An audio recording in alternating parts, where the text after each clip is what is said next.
જય માતાજી મિત્રો, અમે ભાડસણથી પાટણ મેલડીમાં હેડતા હેડ્યા છો.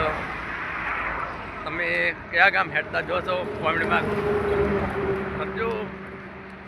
અને આ છે અમારા અલ્પેશભાઈ. તમે પણ આવો. છાતી રાતી છાતીના જોરથી બોલે બોલો મેલડીમાંની જય. તો મિત્રો કોમેન્ટ કરવાની તો ભૂલતા જ નહીં. જય મેલડીમાં કોમેન્ટ કરજો. અને મિત્રો આ હવે પાછળનો બંકો, આ બંકો આવતો નતો પણ અમે તૈયાર કરીને લાવ્યા છે. પણ આ તો લેર જો આ થાચી રહ્યો છે ને, મારા ભાઈબંધની મનતા હતી પણ અમારે આવવું પડ્યું. એ એકલો હતો એટલે કીધું હડો તારે આપણે પણ હંગાતે જાતા રહો.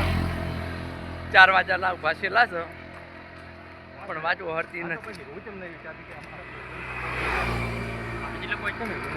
અમે આપણે પહોંચ્યા વડું આગળ અને હવે ચબ્બાનું પાટિયું આવશે. 10 કિલોમીટર બાકી છે. અને અમારા પિન્ટુભાઈથી થોડાક થાજી રહ્યા છે. તમે જો એ બેહવાનું કહે છે પણ અમે એને બેહવા જતા નથી. જય માતાજી. કોમેન્ટ કરવાનું ના ભૂલશો મિત્રો.